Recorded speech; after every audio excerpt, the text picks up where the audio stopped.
하늘의 문을 여소서. 네, 하나님 말씀 보시겠습니다. 네, 역대상 17장 1절로부터 4절까지입니다. 네, 함께 합독하겠습니다. 다윗이 그의 궁전에 거주할 때 다윗이 선지자 나단에게 이르되 나는 백향목 궁에 거주하거늘 여호와의 언약궤는 휘장 아래에 있도다. 나단이 다윗에게 아뢰되 하나님이 왕과 함께 계시니 마음에 있는 바를 모두 행하소서. 그 밤에 하나님의 말씀이 나단에게 임하여 이르시되 가서 내 종 다윗에게 말하기를 여호와의 말씀이 너는 내게 거할 집을 건축하지 말라. 아멘. 할렐루야.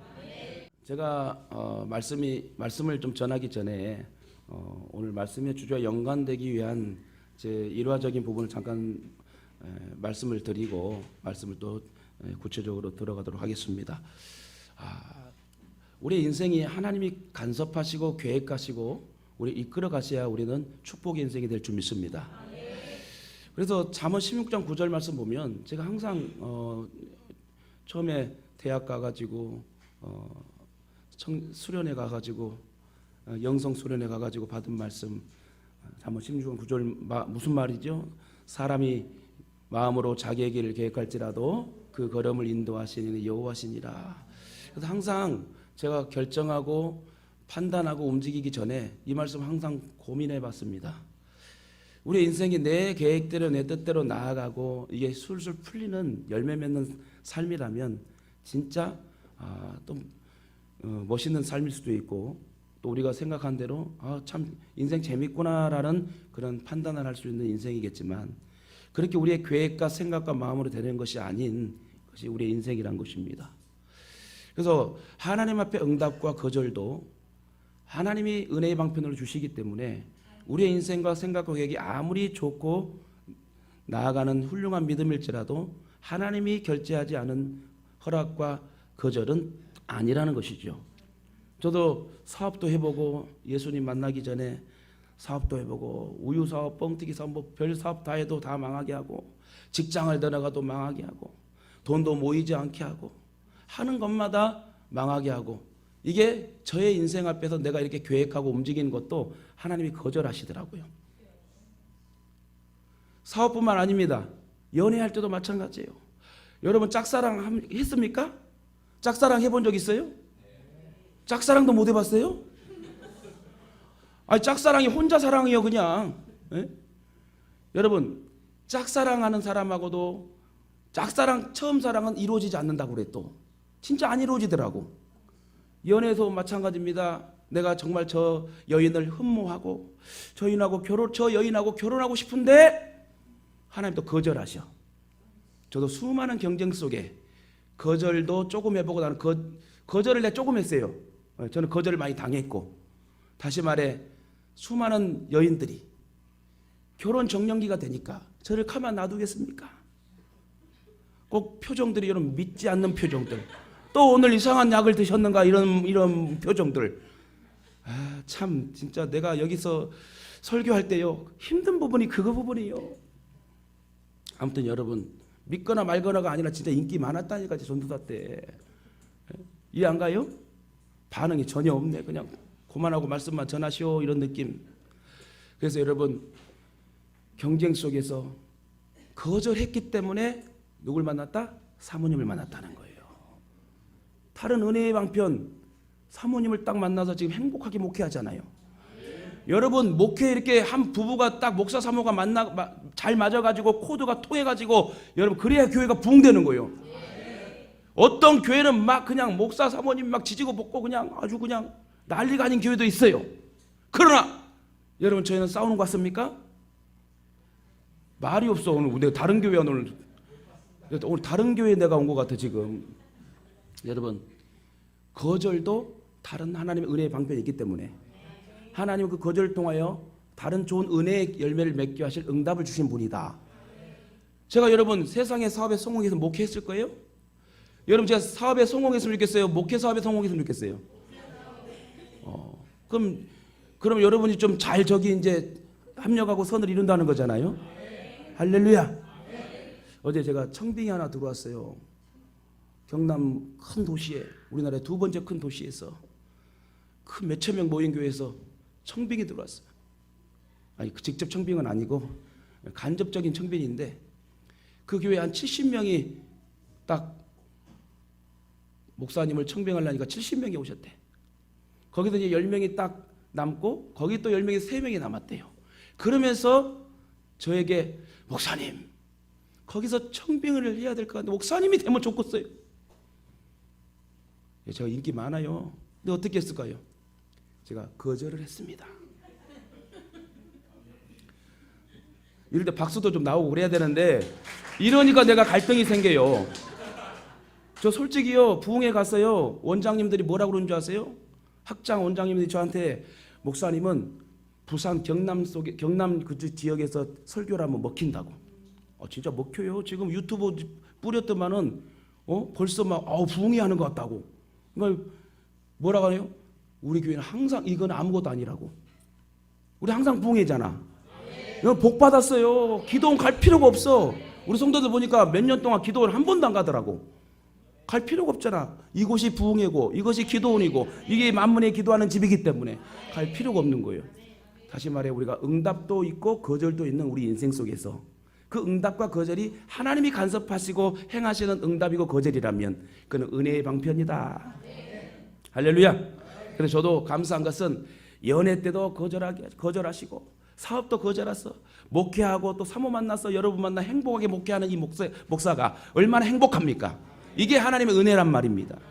이처럼 우리가 무슨 일을 하려고 할 때 하나님은 우리의 의도와 반대로 막으실 경우가 있어요.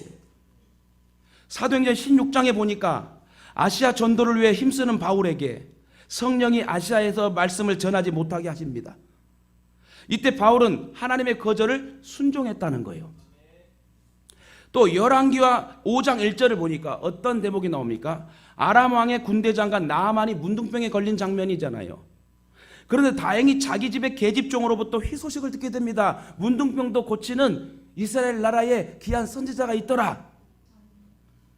그 희소식은 이스라엘에 가면 문둥병을 고쳐주는 선지자가 있다는 소식이었어요.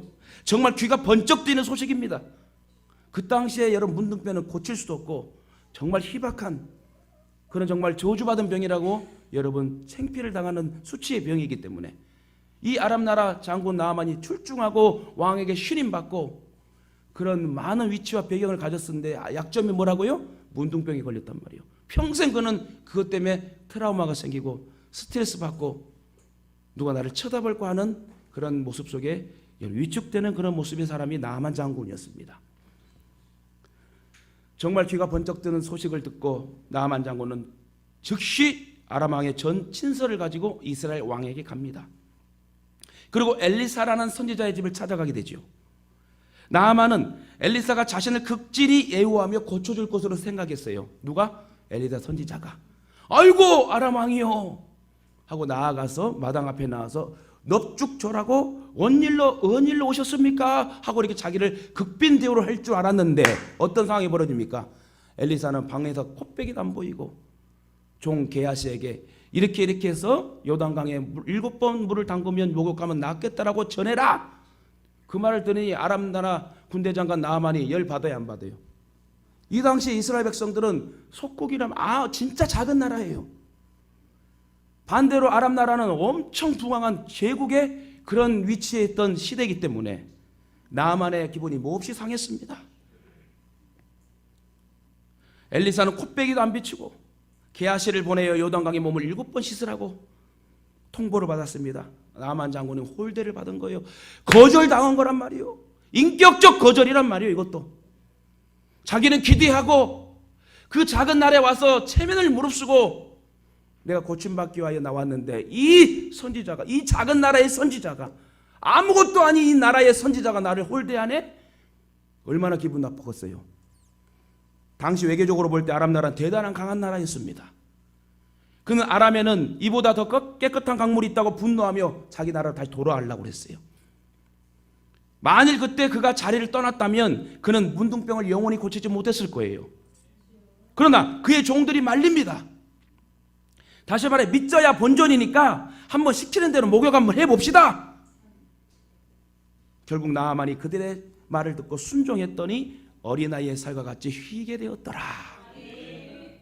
이처럼 얼마든지 자신의 생각이 다르다고 무시하고 대적하여 거절할 수 있습니다. 그럼 은혜 받을 수 없는 거예요.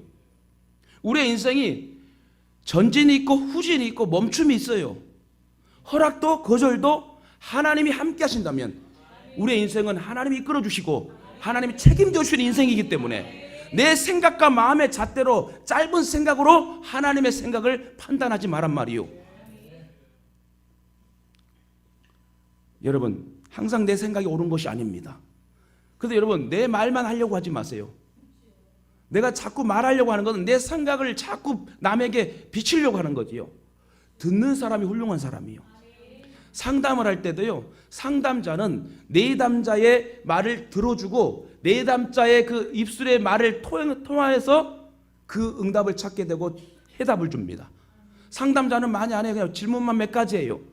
1시간을 상담하면 50분은 내담자가 다다다다다 얘기하고 10분 물어보고 10분 안에 모든 것들을 상담자가 해결해주고 소스를 줍니다. 다시 말해 여러분, 항상 내 생각이 옳은 게 아니고 내 마음이 옳은 게 아니기 때문에, 항상 또 내 방법이 옳은 게 아니기 때문에, 즉 홀대를 받고 거절을 당해도 가만히 내 생각과 마음을 내려놓으면 분명히 좋은 길이 있다. 지금 내가 기도해서 응답을 받아야 되는데 하나님은 살아계시지 않는가? 이런 마음 가지고 자꾸 우로나 자로나 치우쳐버리면 안 된다는 것입니다. 분명히 하나님 기도시킬 이유가 있고 작정하여 기도할 시키는 이유가 있고 내가 헌신하게 하고 만나게 하고 안고 일어선도 하나님 허락하시고 일을 추진하신다면 분명히 그 행사는, 그 인생은 하나님이 간섭하시는 인생이요, 그 행사는 좋은 결과물로 남는다는 거지요. 물론 누구에게나 거절이 은혜가 되는 게 아니에요. 항상 응답만 받으면 좋겠죠. 주여 주시옵소서 하고 응답이 펑펑펑 터지면 얼마나 좋겠어요. 그럼 여러분, 응답만 자꾸 받아버리면 어떻게 된다고요?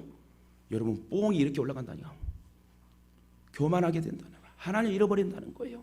이스라엘 백성들에게 태평성대를 줬더만 있을 때 더 잘하고 하나님 앞에 더 예배하고 경배해야 되는데 그렇지 못하고 자꾸 우상 숭배하니까 어떤 일이 일어난다? 하나님이 다른 나라를 들어서 이스라엘 백성들 깨닫게 합니다. 어떤 사람은 거절을 저주로 여기기도 하고 무시하거나 대적하기도 합니다. 믿는 사람들도요, 잘 안 풀리면은 아이고 세상 사람들이 저 잘 풀리고 잘 되는 것 같아요, 이런 말 하더라고요. 여러분, 그러나 거절의 은혜를 받을 사람은 단순히 반대하지 않습니다. 하나님의 또 다른 계획을 봅니다. 이는 하나님의 은혜의 또 다른 통로로 본다는 말이지요. 믿음의 사람은 거절도 하나님의 인도하심이구나. 때문에 사람에 따라 거절이 저주가 되기도 하고 응답이 되기도 한다. 우리가 믿음 생활을 하다 보면 하나님이 거절하시는 경우가 많이 있습니다. 근데 거절에는 이유가 있어요. 은혜는 내 뜻대로 되는 것이 아니라 하나님의 뜻대로 되는 것이기 때문에, 주님의 뜻이라면 안 되는 것도 은혜요, 없는 것도 은혜며, 아픈 것도 은혜고, 고난도 은혜고, 시련도 은혜라는 거예요. 그래서 거절당하는 것도 은혜이다. 응답도 은혜이다. 하나님께서는 이유 없는 거절을 하지 않아요. 다 뜻과 계획이 있어요. 중요한 말씀이에요, 여러분. 눈이 막 반짝반짝해야 돼. 하나님께서 이유 없는 거절이 없습니다. 분명히 목적이 있습니다. 우리가 세상을 살다 보면 거절을 할 때가 있고 당할 때가 있어요. 거절을 할 때도 있고 당할 때도 있다. 거절 당하면 기분 나빠요, 안 나빠요? 예, 기분 나쁩니다. 솔직히 거절이 그리 유쾌한 일은 아니에요. 대부분 사람들이 거절을 불쾌하게 여기는 이유가 있는데 그 이유는 자신의 의사와 의지와 스타일에 대한 다름으로 인정하지 않으려고 그래. 자기와 색깔이 틀리면 인정하지 않으려고 그래.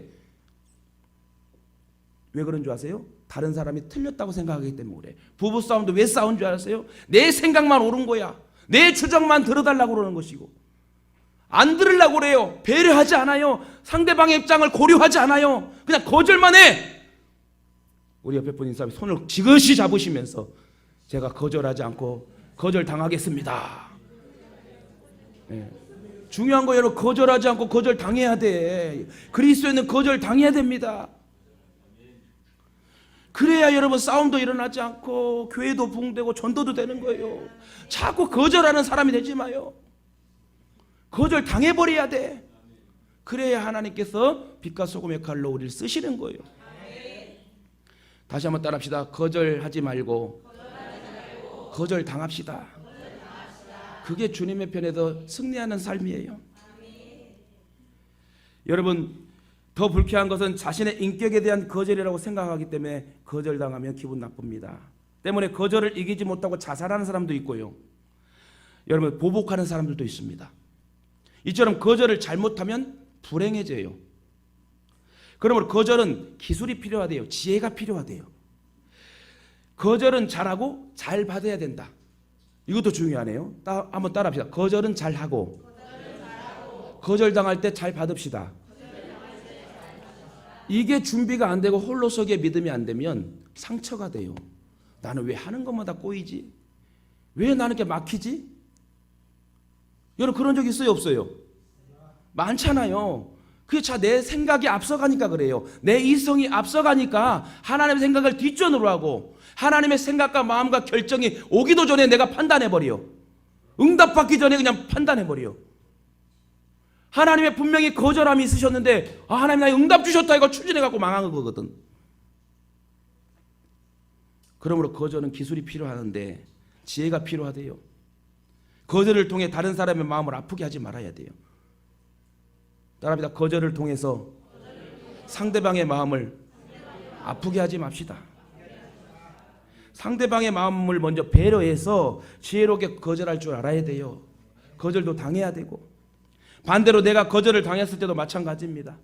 자신의 인격을 거절당했다는 생각을 버리고 자존심을 버리고 상대방과 다를 수 있겠다는 생각을 가져야 돼요.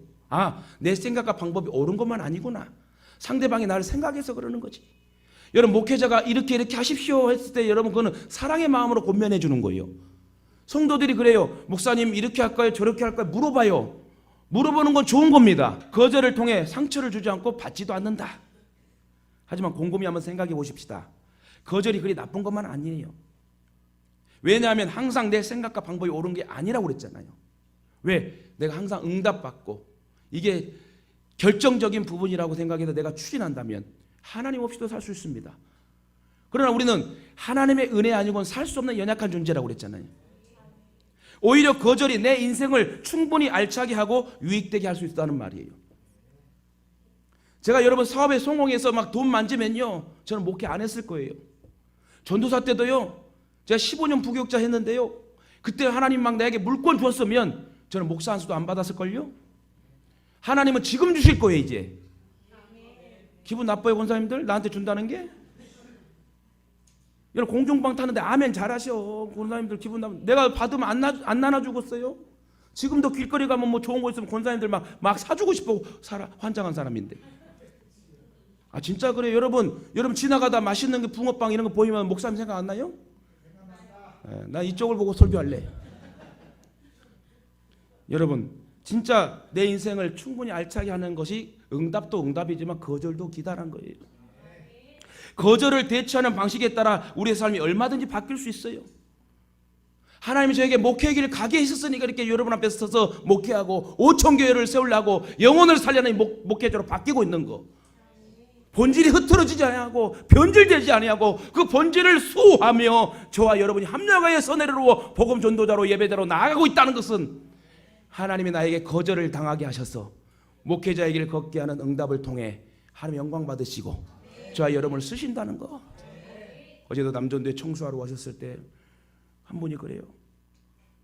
우리 교회 남전도들 여자분들도 뭐 당연히 참 잘하시는데 남전도들이 너무 순수하고 착하대요. 이런 남전도회가 없다는 거예요. 여전도도 마찬가지예요. 우리 교회는 진짜 정말 우리 교회라서 그런 게 아니라 너무 순수하고 너무 섬기고 이게 막 깨랑깨랑 이런 사람들이 없어. 그냥 둥글둥글하게 그냥 목사들 막 얼굴도 둥글둥글 다 둥글둥글하게 살려고 그러고 막 뾰족하게 찔리고 이런 사람도 없고 말도 함부로 하는 사람도 없고 그냥 배려하고 그래요 그러고 다 맞춰가고 순종하면 순종하고 우리 교회는 등록하자마자 막 찬양 같이 써버려. 나는 정말 은혜의 사람이고 여러분이 은혜의 사람인 줄 믿습니다. 여러분, 우리가 누구에게 헌신합니까? 하나님 한 분 보고 헌신하는 거지 목회자 보고 하는 게 아니잖아요. 여러분, 목회자 보러 예배 오는 게 아니요, 저와 여러분은 하나님 앞에 예배하러 오는 거예요. 여러분, 고맙게 생각해야 돼. 우리 하나님 은혜에 우리의 인생에서 자꾸 응답만 주고 축복의 환경만 주신다면 우리는 태평성대를 이루어 교만해질 수 있고 하나님을 찾지 않을 수 있었어요.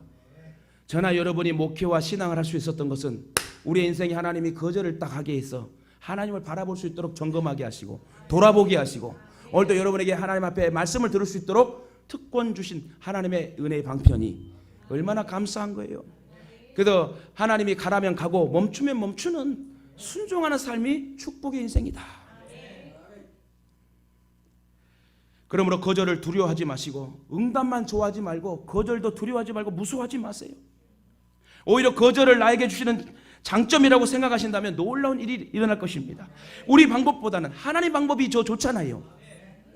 하나님의 방법이 훨씬 유익하기 때문에 우리가 더 좋은 것을 발견할 수 있지만 하나님 더 좋은 것으로 발견할 수 있는 하나님의 또 다른 방법이 있잖아요.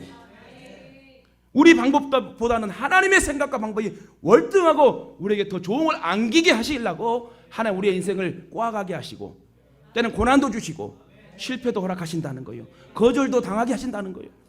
대부분의 성도들은 자신들이 원하는 방식으로 하나님 응답해 주기를 원해요. 자기의 믿음이 하나님께 맞춰줘야 되는데 자꾸 하나님이 나에게 맞춰가려고, 하나님 내가 뭐 필요하니까 이거 줘야 돼요, 내가 뭐 필요하니까 뭐 줘야 돼요. 왜 안 준가요? 다른 사람 주면 나는 왜 안 줘요? 왜 안 줄까? 내가 복받을 짓거리를 안 해서 그래. 내가 준비되고 내가 훈련되면 하나님 안 주시겠어요? 그렇게 기도 안 해도 하나님 주어요. 우리에게 구원의 복을 주셨고 우리에게 모든 물질의 복 주셨어요. 근데 그 물질의 복을 담아야지. 여러분, 질그릇이 아니라 이제 여러분 금그릇같이 나의 가는 길을 그가 아시나니 그가 나를 단련하신 후에 내가 정금과 같이 순금과 같이 나오리라. 질그릇이 강합니까? 금그릇이 강합니까? 질그릇이 이쁩니까? 금그릇이 이쁩니까? 여러분, 누가 선물해 주면 질그릇 선물할까요? 금그릇 선물할까요? 여러분, 제가 여러분에게 딱 내가 부흥해갖고 목사님이 돈도 빵빵하고 물질도 빵빵하고 해가지고 여러분 집들이 갈 때 그냥 휴지 하나 안 들어가고 그냥 금으로 된 휴지를 딱 가져간다면 여러분 닦지도 않을 거예요. 상상하지 말고 여기까지만. 우리는 주변에 있는 사람들로부터 자신의 기도를 하나님이 거절하셨다는 말을 듣곤 합니다. 왜 나는 이렇게 응답이 더디지? 내 기도는 들어주지 않지? 절대 잘못된 표현이에요. 하나님 내 기도를 들어주신 분, 안 들어주신 분이 아니에요. 저는 지금까지 여기 살면서 하나님 내 기도를 한 번도 안 들어준 적이 없어요. Yes or No로 wait로 항상 하나님이 내 기도를 들어주셨어요. 한번 오늘 집에 가서 생각해 보세요. 하나님 내 기도를 들어주셨는가 안 들어주셨는가? 그럼 100% 여러분의 기도를 순간순간 작은 것부터 큰 것까지 다 응답하셨을 거예요. 그래도 낙담하여 기도하지 않는 사람도 있습니다. 여러분, 논문 하나 쓰려면, 책 하나 쓰려면 여러분 엄청난 노력을 해야 돼요. 근데 내가 조금 하다가 안 된다고 포기야? 그러면 박사 못하는 거지요. 신앙도 믿음도 마찬가지예요. 제대로 내가 홀로서기의 믿음과 열심과 노력과 준비를 통하여 하나님 주시는 거지. 어정쩡하게 대충 했다가 안 되는 거 작심삼일이요. 우리 교회 청년이요, 시험을 준비하려고 그래요. 근데 공부도 안 해 내가 갑자기 막 3시간만 자고 막 공부를 하더라고요. 저러다가 쓰러지겠구나. 그걸 떠나서 쓰러지는 길은커녕 내가 뭐라고 하는지 아세요? 너 작심삼일 될 것 같으니까 그냥 하루에 3시간 자지 말고 하루에 3시간만 공부해라. 언제 시험 보는데? 몇 개월 있다 보는데. 야, 너는 근데 내일 볼 것 같이 하냐? 누구라 말할 수 없어 내가. 하도 사고를 많이 치니까. 근데 사람이 됐어요. 사람이 돼갖고 얼마나 열심히 하는지 몰라. 얼마나 속이든지 모릅니다. 얼마나 이쁜지 몰라요. 금방 시집갈 거 이제. 여러분, 낙담하여 기도하지 않은 사람들도 있어요. 하나님의 거절은 하나님 앞에 가장 큰 은혜예요. 하나님은 우리의 소원을 하나님의 방법으로 이루기를 원하셔요. 그것 때문에 하나님이 거절하실 때가 있습니다. 저번 주에 설교 말씀도 이사야도 쓰임받고 있지만 더 확실하게 쓰시려고 이사야에게 소명을 확실하게 묻습니다. 그때 어떻게 해야 된다고요? 내가 여기 있나이다. 나를 보내소서. 준비된 자가 이렇게 말할 수 있어요. 여러분 천국 갈 수 있습니까? 이렇게 물어보면 아멘이 나와야 되는데 어떤 사람들은 갈 수 있을까? 저번에 내가 누구를 미워했는데. 여러분 아니에요. 그건 여러분 세상의 모든 일이 우리의 방법으로 이루어진다면 행복한다고 생각할지 모르지만 정말 비참해지고 불행해집니다. 여러분 제가 깨닫지 못하고 철들지 못했던 시기에 막 물권 받고 막 이랬다면 저는 목회 안 한다니까요. 이게 축복이 아니란 거예요. 때론 하나님이 멈추게 하고 깨닫게 하고 하나님 바라보게 하는 게 은혜지. 그래서 하나님 우리에게 거절도 허락하신다는 거예요. 만일에 내 방식으로 이루어진다면 세상의 모든 질서와 체계는 무너질 겁니다. 공의와 정의가 사라질 것이고요. 윤리와 도덕적인 기준이 무너질 것이에요. 자기 말이 곧 법이 될 것입니다. 노아의 시대가 그렇지 않았습니까? 하나님의 창조 질서를 깨뜨려버리고 힘센 장수가 장악을 해서 사람을 살육하고 피채로 먹으며 하나님 보시기에 한탄스러운 마음까지 들게 하는 노아의 시대. 지금 시대가 노아의 시대와 틀릴 게 뭐가 있습니까? 서로 죽이려고 그러고 정치든 문화든 모든 분야에서 자기가 최고이고 자기만 알아달라고 그러고 개개인주의, 이기주의, 개인주의 그 습관을 버리지 못하면 절대 여러분 하나님 인정하지 않아요. 물론 사람이 잠깐 이해하고 수용할 수는 있지만 하나님 앞에 인정받지 못하는 믿음과 신앙은 가짜가 돼서 절대로 풀리는 것이 아니라 꼬이게 만들어버려요. 일찍 철드는 게 좋아요. 할렐루야. 정말 무서운 세상이 되고 말 것입니다. 그러므로 반드시 하나님의 뜻대로 되어야 돼요. 하나님의 뜻이 이루어지기 위해 응답도 돼야 되고 거절도 돼야 된다. 이처럼 하나님의 거절은 특별한 하나님의 은혜임을 기억하시기 바랍니다. 본론으로 오늘 들어가 본문 배경이 다윗은 하나님의 성전을 건축하고 싶었어요. 여러분 하나님의 성전을 건축하고 싶습니까? 다윗은 그게 너무너무 출중했어요. 자신은 백향목 궁에 거하면서 여호와의 언약궤는 휘장 밑에 있는 것을 보고 마음이 아팠습니다. 우리 교회 인테리어 전문가가 계세요. 와, 근데 막 편백나무를 막 내가 자꾸 경상도 사투리는 편백인데 편백 그래. 와, 그 편백나무가 향이 좋대요. 근데 요즘에는 편백으로 해갖고 방에다가 이렇게 청장도 하고 이렇게 쫙 하더라고. 와, 그래서 탐이 나요. 그래서 리모델링 하고 난 그 쪼가리 2개를 갖다 놨어요, 내가. 왜냐면 설교 준비할 때 상쾌하지 않을 때 물을 뿌려갖고 아우 좋다 이러려고. 이것은 나중에 더 좋은 걸로 해주실 줄 믿고 뭐 자세히 말을 안 하니까 여러분 뭔 말인지도 몰라. 그냥 모른 척해 이럴 때는. 여러분 다시 말해 편백나무가 나왔는데 편백이 좋대요. 그게 여러분 막 조그만 게 막 10만 원, 20만 원 그런데요. 좋은 것은. 근데 다윗도 백향목이랑은 그 시대 최고의 나무입니다. 편백은 저리 가라는 거예요. 자신은 백향목 궁에 거하면서 여호와의 언약궤는 휘장 밑에 있는 것을 보고 휘장은 천막 밑에 있는 것을 보고 마음이 아팠던 거예요. 정말 순수하고 선한 의도요 숭고한 마음으로 성전을 건축하고 싶었어요. 왜? 하나님의 언약궤의 지성소는 천막 밑에 가려 있고 자기는 백향목 궁전에 거하며 하니까 얼마나 마음이 아팠을까요? 다시 말해 하나님은 들에 놔두고 자기는 집에 사네? 다윗이 그런 마음에 나단 선지자도 지지하고 그래요 성전 건축합시다. 그런데 생각지도 않게 하나님이 거절하십니다. 구체적으로 하나님은 나단 선지자에게 그 밤에 말씀하셨습니다. 다윗에게 나의 거할 집을 건축하지 말라고 전하도록. 인간적으로 생각하면 자신의 의중을 알아주지 못하는 하나님에 대한 섭섭한 마음이 있었을 거예요. 왜요? 다윗이 순수한 의도잖아요. 자기는 백향목 궁에 거하면서 쩌렁쩌렁한 찬양을 올려드리며 자기는 편하게 살고 있는데 하나님의 성전은 그냥 천막에 거해요. 이 언약궤가 있는 것을 보고 마음 아파 성전 건축하려고 했는데 하나님 어떻게 했다고요? 그 순수한 좋은 의도를 거절해버립니다. 이때 다윗의 마음이 어떻겠어요? 나는 하나님을 사랑해서 살려고 했는데 하나님 거절하시네? 여러분 기분 어떻겠어요? 특히 믿음이라는 시선으로 접근하면 하나님의 마음이 도무지 이해되지 않을 것입니다. 하지만 하나님의 거절은 포기하라는 신호가 아니에요. 즉 방법을 바꾸라.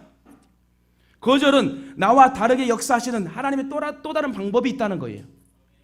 다윗은 하나님의 거절을 통해서 은혜를 체험했던 인물이요, 더 큰 성숙을 이루었던 인물입니다. 그는 누구보다 하나님을 사랑한 사람이에요. 하나님을 사랑하는 그 모든 열심은 누구와가도 비교할 수 없도록 다윗은 범죄하고도 하나님의 은혜를 구했고, 얻어 터지면서도 은혜를 구하고, 거절을 통해서도 하나님의 은혜를 갈구합니다. 그에게 하나님의 은혜가 아닌 것은 없었습니다. 쫓기면서도, 당하면서도, 추위 속에서 굶주리면서 잠을 못 자면서도 항상 하나님의 은혜를 갈구한 사람이 다윗이요. 이건 뭔지 아세요? 언제 어느 때나 어떠한 상, 실패와 비바람이 몰아쳐도 내 마음은 주님 곁으로. 이게 여러분 견고한 신앙이에요. 흔들리지 않는 사람이요. 모든 것이 하나님의 은혜였다고 다윗은 고백합니다. 시편의 9구절을 보게 되면 다윗의 그런 것들이 담겨 있죠. 그래서 그 중에 거절도 은혜였다고 다윗은 고백합니다. 어쩌면 다윗의 소원은 성전 건축이라고 생각했을지 모릅니다. 자신은 화려한 백항목 궁궐에 거하면서 성막에 천으로 덮여있는 하나님의 법궤를 생각하면 하나님께 항상 죄송하고 부담감을 느꼈던 인물이 다윗이었어요. 누구보다 하나님의 법궤를 소중하게 여겼고 하나님을 사랑하던 인물이었기 때문에 성전을 지어드리고 싶은 마음의 소원이 가장 컸을 것입니다. 그런 다윗의 마음을 하나님이 왜 모르셨겠습니까? 그런데 하나님은 어떻게 했다? 4절을 보니까 거절했대. 다윗의 상실감이 어땠을까요? 정말 억장이 무너지고 탄식하고 싶었을 거예요. 하나님 왜 내 마음을 몰라주지? 난 진짜 하나님 사랑해서. 얼마나 섭섭하고 또 소원했을까요? 여러분, 우리 성전도 확장해서 여러분이 다 기물과 모든 인테리어를 했습니다. 좋아요, 안 좋아요? 하나님을 사랑하는 마음이 있으니까 내가 어려워도 대출 받아서 하고, 여러분 없는 가운데도 다 하나님 앞에 드리려고 하니까 얼마나 기분 좋습니까? 근데 그 어려운 가운데도 하려고 하는데 하지 말라고 하면 좋아요, 안 좋아요? 아마 마음 상할 거예요. 근데 다윗은 전혀 그런 마음이 아니었습니다. 섭섭함을 토로하거나 불평하지 않았대요. 다윗은 성전 건축이 거절당했어도 삐지거나 토라지거나 여러분 분노하지 않았다고 그래요. 억질로 무리하게 추진하라고도 안 했습니다. 그는 하나님 앞에 무릎을 꿇었습니다. 그리고 감사의 기도를 드립니다. 다윗은 거절 속에서도 감사의 기도를 드렸대요. 이와 같이 우리들도 하나님으로부터 어떤 거절을 당할지라도 원망과 불평을 하지 마세요. 또한 요동하지도 말고 잠잠히 하나님의 의정을 묻고 감사의 기도를 드리다 보면 하나님의 또 다른 은혜의 방편이 기다리고 있다. 다윗은 하나님의 거절을 통해서 많은 은혜를 또 경험합니다. 가장 성숙한 신앙인은 거절을 통해서 은혜를 체험하는 사람이라고 말합니다. 그래서 거절이 아니라 자기 아들 솔로몬 때에 더 멋지게 화려하게 다윗도 빛나고 솔로몬도 빛나고 그 자녀와 후손이 빛나게 건축이 딱 시작됩니다. 삐지고 토라지지 않으니까 아들 솔로몬이 성전을 지을 때 그 좋은 백향목과 금을 두부와 같이 공급을 하면서 아들과 아버지가 성전을 건축하는 그 모습을 보며 얼마나 기뻐했을까요? 하나님은 진짜 지혜의 하나님이십니다. 거절은 대부분의 사람들이 쉽게 수용하기 힘든 것이 거절입니다. 그만큼 거절은 우리의 믿음을 보다 근데 성숙하게 만들어준대요. 아픈 만큼 성숙한다. 그러므로 우리 앞에 하나님의 어떤 거절이 주어질지라도 원망하고 불평하면 안 돼요. 또한 낙심하거나 토라지지 말며 하나님의 또 다른 은혜를 여기시어서 날마다 감사하고 승리하시길 주님의 이름으로 축원합니다. 오늘 저와 여러분에게 하나님은 주의 인자하심과 선하심을 통하여서 가장 좋은 방편으로 인도해 주십니다. 내가 쪼그라드는 것도, 내가 병이 난 것도, 내가 잠깐 멈칫거리는 것도, 움츠리는 것도 하나님의 거절이고 또 하나님의 또 다른 최고의 응답이게 하기 위해서 우리에겐 때로 멈추게 하시고 넘어지기도 하신다는 거예요. 하나님은 악을 사용해서라도 우리 행복의 최종 결정을 주시기 위한 하나님이기 때문에 하나님의 순리의 말씀대로 순종하면 우리 인생은 평탄대로의 길이 될 줄 믿습니다. 말씀 맺겠습니다. 하나님이 거절하신 이유는 크게 세 가지예요. 하나님의 때가 아니면 거절하신다는 거. 저거 이런 거는 하나님의 때가 아니면 거절하. 따라합시다. 하나님의 때가 아니면 거절하십니다. 여러분, 또한 하나님의 방법이 아니면 거절하시고요. 하나님의 영광이 안 되면 거절한대요. 대부분 하나님의 거절은 이 셋 중에 포함되어 있습니다.